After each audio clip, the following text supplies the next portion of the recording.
Bonjour tout le monde, bienvenue. Georges Weah, comment ça va? Ouais, tranquille, c'est comment? Ça fait plaisir, bon, ça fait un moment qu'on se connaît et quand même, tu as été formé au Milan. Oui. Et j'aimerais que tu nous racontes un peu comment ça se passe une formation dans un grand club. Parce que Milan, en plus, à l'époque, c'était... Maintenant, ça reste un grand club, mais bon, les résultats, c'est pas trop ça. Tu as été dans la même génération que Aubameyang, que Abaté. Comment ça s'est passé? Bah écoute, à Milan, c'était bon, à cette époque-là, comme vous avez vu, on avait vraiment une très bonne génération de joueurs avec énormément de qualité. Et puis au même temps, bah, on avait des coachs et une infrastructure, une idéologie et un contexte qui était idéal pour devenir des joueurs du haut niveau. Après, bon, comme on dit souvent, c'est pas tout le monde qui va s'en sortir. C'est un de mes coachs, un de mes entraîneurs, c'était Franco Baresi, et il nous disait souvent, c'est dans le football, c'est 80%, ou comme on dit en Suisse, 80% dans la tête et 20% le talent. Donc c'est pas facile, quand tu es un jeune joueur, de comprendre ça. Très souvent les joueurs ils vont comprendre, ils vont dire ouais on a de la qualité et tout ça et que ça suffit. Ben non, c'est pas du tout ça. Et à Milan, ils étaient beaucoup dans ça. Non seulement pour construire des super bons joueurs de football, mais aussi construire des hommes. Donc la formation là-bas, pour moi c'était extraordinaire. C'était une énorme expérience. J'ai vécu un an à Milanello, le centre d'entraînement de Milan. C'est un des plus beaux centres d'entraînement du monde. C'est magnifique. C'était comme si tu étais dans un monde tout seul, fictionnel. C'était impressionnant. Tu avais tout à ta disposition. Tu avais juste à jouer au foot et obtenir les résultats. Donc du coup, voilà, fallait savoir prendre avantage de ça. Maintenant, comme on dit souvent, après il y a beaucoup de choses qui peuvent jouer aussi. Il y a des blessures, il y a blessures, la chance. Et puis aussi quelque chose que très souvent, et je vais le répéter même voir tout à l'heure aussi, très souvent que beaucoup de joueurs ne comprennent pas, et je dirais même 80% ne comprennent pas, c'est dans ce football, pour être un joueur de haut niveau, il faut beaucoup de sacrifices. Donc, alors voilà, c'est ça, beaucoup de sacrifices. Et en plus, toi, quand tu étais à Milanello, en Italie, les jeunes, c'était très difficile qu'ils aillent en équipe première parce qu'à l'époque, les Italiens, à 25-26 ans, tu étais encore considéré comme jeune dans toutes les équipes. Donc c'était encore plus difficile. Maintenant, c'est différent parce qu'il y a eu cette histoire du Calciopoli et qu'ils avaient moins d'argent et qu'ils ont dû faire avec les jeunes. Mais avant, jeune en Italie, c'était compliqué. Est-ce que tu as été étonné, par exemple, qu'Abaté, il a eu le brassard à Milan, ou qu'Aubameyang, il a réussi à ce point-là, ou bien déjà tu voyais à l'entraînement qu'ils avaient quelque chose de plus? Honnêtement, non. J'étais pas étonné parce qu'Abaté, c'était quelqu'un qui bossait énormément. C'était voir un des joueurs qui bossait le plus. Comme on dit souvent, si tu veux être plus, tu dois faire plus. Donc, il n'y a pas de secret. Et les gens ils croient qu'il y a des secrets. Non, il n'y a pas de secret. C'est le travail. Hein. Donc, du coup, ça ne m'étonne pas du tout. C'était quelqu'un, il avait déjà des qualités physiques et des qualités techniques au-dessus de la moyenne.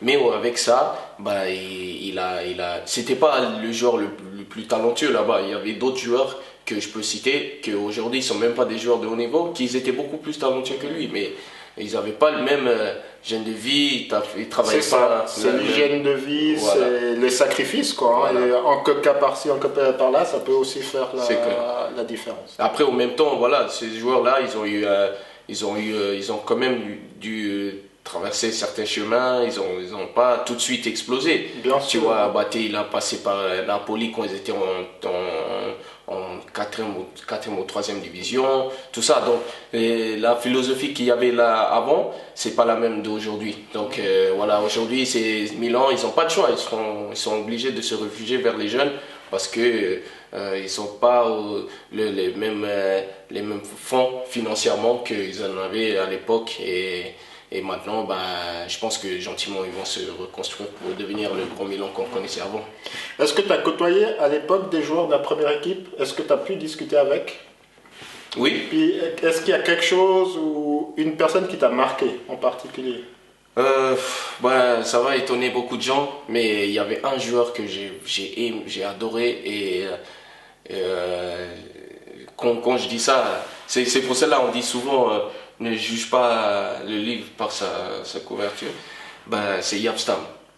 Ha! Jaap Stam, Manchester United, solide d'ailleurs. Ouais. Jaap Stam, c'était quelqu'un que quand on s'entraînait avec les jeunes ou voire même qui venait voir les jeunes ou autres, ou quand on allait avec les pros ou qu'on mélangeait, il donnait toujours des bons conseils, il était toujours très il motivait toujours, il était sérieux, mais toujours constructif et des fois j'ai pu parler avec lui, il me disait des bonnes choses. Un truc qu'il m'a toujours dit, il m'a dit une fois, quand il était à Manchester United avec Sir Alex Ferguson, chaque fois avant les matchs, il leur disait allez sur le terrain et amusez-vous. Ça, c'est important. Et c'est quelque chose que très souvent, beaucoup de joueurs oublient de faire. C'est vrai que cette passion, ils l'ont fait de cette passion leur métier, mais quand tu prends plaisir, c'est là où vraiment tu obtiens énormément de résultats. Parce que le Barça qu'on a vu pendant 4-5 ans, crois-moi qu'ils ont pris plaisir, mais dans une manière qu'on ne pourrait jamais décrire. Donc du coup, et même Manchester United, et il nous disait ça, et chaque fois lui il donnait des conseils, ça avait une énorme influence dans comment je m'entraînais et comment je jouais. Donc c'était quelqu'un, pour moi, j'espère qu'il est coach ou qu'il va devenir coach. Oui, il a fait ses diplômes. Alors c'est clair, Jaap Stam, quand on le voit, crâne rasé, Manchester United, ensuite Milan, on se dit que voilà, c'est un gars, c'est un peu un bûcheron, alors que finalement non, c'est quelqu'un de très intelligent. Ouais. En plus, Alex Ferguson, il le dit dans son livre, donc Jaap Stam, c'était quelqu'un. Ouais. Et puis par rapport à Paolo Maldini, parce que Paolo Maldini c'est quand même une institution au Milan, ils vous font comprendre ça tout de suite, très tôt, quand vous arrivez au centre Milanello, vous avez la photo des anciens ou actuels, parce que Maldini joue encore, ça fait rare. Là-bas, ça te fait quoi de ressentir, parce que c'était un passé quand même glorieux, le Milan des années 80-90, c'était le grand Milan AC. Non, c'est clair que quand tu vas là-bas, il te faut comprendre tout de suite la valeur et la magnitude de cette club-là. Et c'est clair que tu vois toutes ces choses qui te rappellent, ou qui te font comprendre à quel point tu as la chance de vivre ce genre de situation.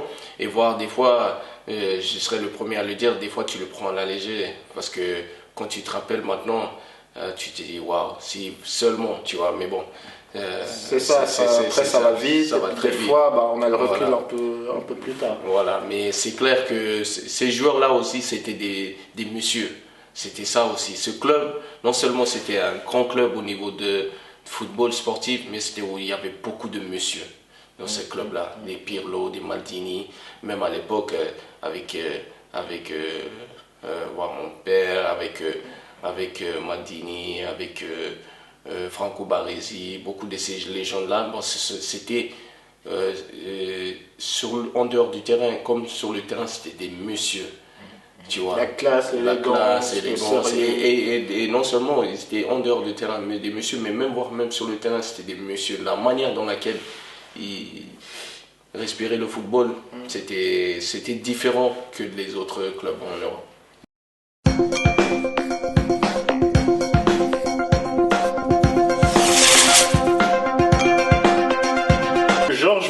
Parce que ton père, il s'appelle Georges. Alors, si vous ne connaissez pas Georges Weah, premier ballon d'or africain, seul ballon d'or africain, il faut qu'il fasse quelque chose parce que c'est pas possible.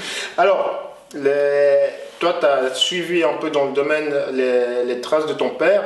Est-ce que ça a été difficile pour toi de porter ce nom? Je vais dire, je vais pas dire que c'était difficile. Je vais dire, ça va étonner énormément de personnes, mais je pense qu'il il y avait plus de désavantages qu'avantages avec ce nom-là. Parce que le comparaison était toujours là. Peu importe comment j'ai joué, c'était jamais suffisant parce que On il y demande avait toujours plus. plus parce que bon, mon père il a même mis le bar très très haute. Donc du coup, et après aussi il y avait de la jalousie, il y avait de la compétition, il y a beaucoup de choses qui faisaient que parce que avec les avantages, il y avait les désavantages. Quand je dis les avantages, forcément j'avais plus d'attention, plus on va dire entre guillemets de valeur que d'autres personnes. Pas parce que j'ai choisi, mais c'était parce que voilà, Bien sûr, ouais. c'était en sachant que c'est mon père, forcément les personnes ils faisaient plus attention à moi. Et avec ça, bah forcément il y avait beaucoup de désavantages avec le fait que avec mes coéquipiers ou autres personnes, il y avait des jalousies ou d'autres choses qui faisaient qui me mettaient dans des situations un peu inconfortables. Donc voilà, mais j'ai tout pris ça avec le bon cœur. J'ai été, chaque jour, je me dis quelle chance que j'ai eu d'avoir un père comme ça qui a marqué l'histoire du football. Maintenant, voilà, avec le temps, j'ai pu, on va dire, essayer de savoir de manœuvrer autour de tout ça, du nom et essayer on va dire, voilà, tout simplement accepter que c'est comme ça. Et voilà, du moment que tu acceptes, là, après, tu arrives à vivre plus sereinement la situation.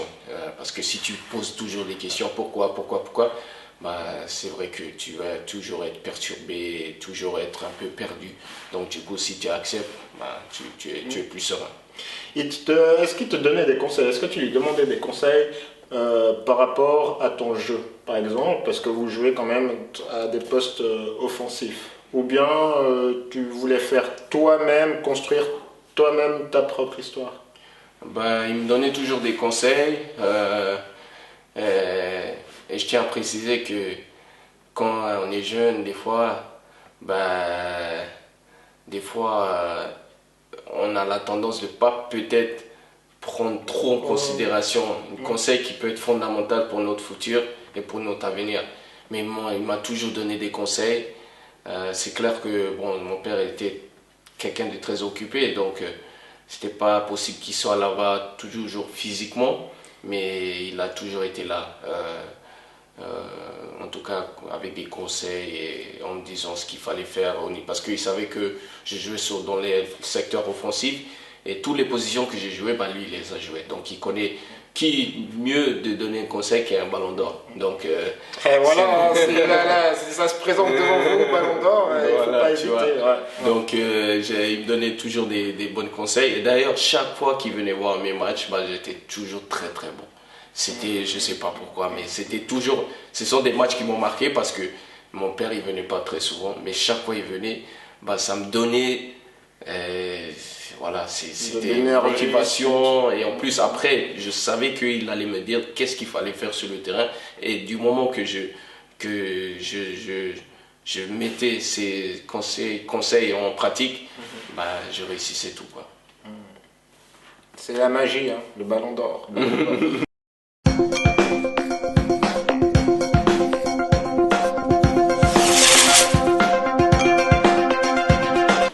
Il y a ton frère qui a signé avec le PSG il y a pas longtemps, avec les jeunes. Qu'est-ce que tu lui donnerais comme conseil par rapport à ce que tu as eu, toi, ce que tu as reçu? Qu'est-ce que tu lui conseillerais parce qu'il est jeune? Il signe dans un club qui est en train de grandir, où la place des jeunes, eh ben, c'est difficile parce qu'il y a beaucoup de concurrence, ils font venir des grandes stars. Qu'est-ce que tu penses déjà de ça et qu'est-ce que tu aimerais lui donner comme conseil? Bah, écoute, déjà, tout d'abord, j'aimerais commencer par dire que mon frère, il a une super chance d'être là où il est et c'est quelqu'un qui va être un très grand joueur. Ça, tu sens déjà? Je le sens direct. Bon. Et je pense que mon frère, bon déjà, je lui ai donné énormément de conseils. C'est quelqu'un qui écoute, qui est beaucoup à l'écoute. Ça, c'est très important pour devenir un grand joueur. Beaucoup de grands joueurs, ils étaient à l'écoute. Il est beaucoup à l'écoute et aussi, pour son âge, il est très mature. Maintenant, j'ai beaucoup conseillé à mon frère voilà, de toujours tout donner. Parce que des fois, on a la tendance de, on va dire, Mettre un peu le frein. mettre un peu le frein à main, mais il faut toujours tout donner. Comme ça, tu t'habitues à cette philosophie de toujours vouloir tout donner dans chaque petite, euh, euh, chose que tu vas faire dans la vie. Que ce soit entraînement ou match, et ça c'est valable voilà. pour le foot, mais même pour les autres sports. Ce soir, voilà. Tout le temps être à 100%. Et puis, quelque chose que lui, il l'a fait déjà, et que je l'ai dit aussi, mais qu'il a déjà fait, de sacrifier énormément. Tu dois sacrifier énormément de choses, c'est-à-dire des amis, des fois, tu peux pas faire les mêmes choses que tes amis. Tu dois sacrifier certaines choses que tu manges. Tu peux pas manger n'importe comment comme certains de tes amis. Tu dois sacrifier le fait que peut-être tu veux bouger, tu veux sortir et tout, non, mais tu dois avoir du sommeil, c'est très important. C'est ça que les gens ils se rendent peut-être pas compte, c'est qu'une carrière ça peut se jouer à des détails. Et manger un fruit ou un sneakers, ça peut paraître rien du tout sur le truc, mais après c'est le détail qui fait la différence. C'est clair. C'est le centième de centimètre que tu gagnes par rapport à un adversaire, c'est tout ça. C'est clair. Et ça, en sport en général. C'est clair. Et puis voilà, tu dois sacrifier ces choses. Mais ce que je tiendrais aussi à préciser, que mon petit frère, j'ai pas trop besoin de lui donner conseil parce que c'est quelqu'un de très mature. C'est-à-dire que il me laisse même pas l'espace de lui donner des conseils, voire même mon père, parce que mon père lui donne énormément de conseils, et il est toujours à l'écoute, mais il ne nous laisse pas l'occasion de lui donner certains conseils, parce que très souvent, c'est comme s'il les fait déjà. C'est-à-dire, il se repose, c'est pas quelqu'un qui sort énormément, il sort quasiment pas, il reste à la maison, il est tranquille. Il doit penser foot, voilà. foot. Et puis sur le terrain, il se donne, il se bat vraiment. Franchement, moi je dis que mon petit frère, après je ne sais pas quel niveau il va arriver. Pour arriver à notre père, ça va être très compliqué. C'est la réalité des choses. Mais un truc, je suis sûr, c'est qu'il a déjà fait des sacrifices que moi je n'ai pas fait. Donc du coup, je le vois et je vois qu'il est vraiment dans une position d'avantage. Et je me dis, il va vraiment être un grand joueur. Parce que s'il ne devient pas un grand joueur, je serais très étonné. Comme j'ai dit, je ne suis pas étonné d'Obama. Parce qu'Obama, c'était quelqu'un qui t'a fait beaucoup. Donc, mais il avait déjà cette rapidité, cette vitesse. Mais il t'a fait beaucoup. Et c'est aussi, ça veut déjà marquer des buts. Mais mon petit frère, pour moi, et comme vous avez vu, le PSG l'a signé à 16 ans, ça veut dire quelque chose. Ouais. Ça veut dire quelque chose. Et c'est pas, ils n'ont pas signé énormément de jeunes dans leur histoire à 16 ans.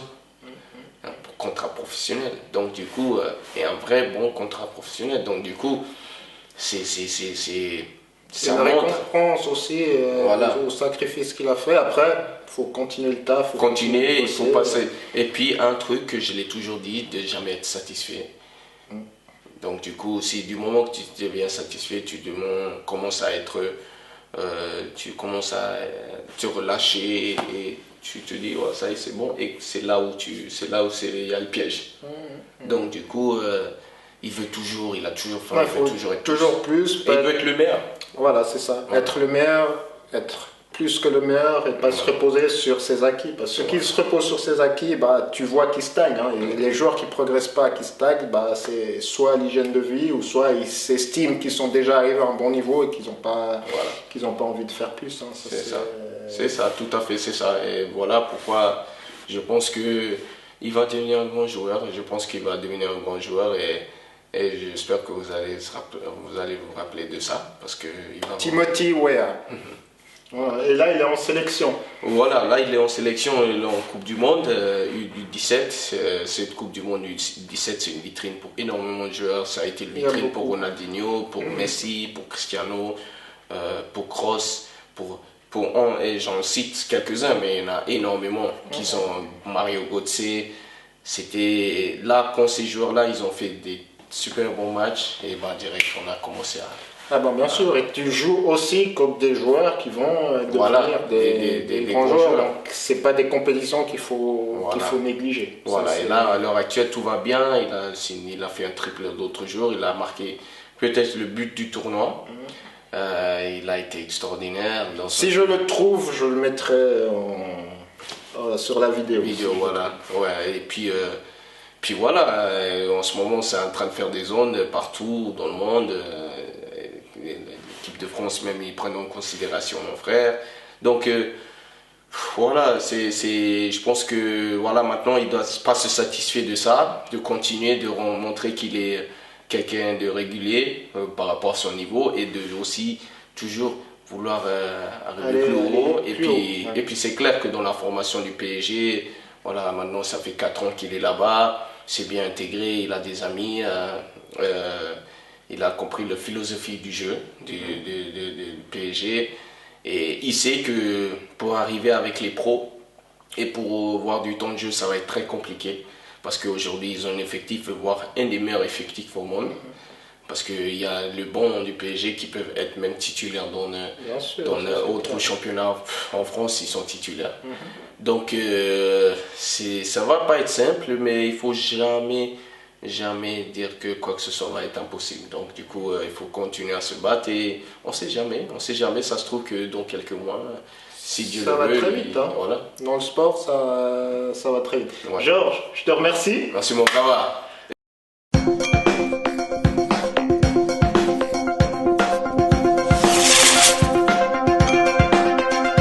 Et puis, qu'est-ce qu'il y a? Qu'est-ce qu'il y a? On sait déjà, tout d'abord, j'aimerais dire que, bon, pour le Classico, on sait déjà qui va gagner. Tu vois, ici c'est Paris.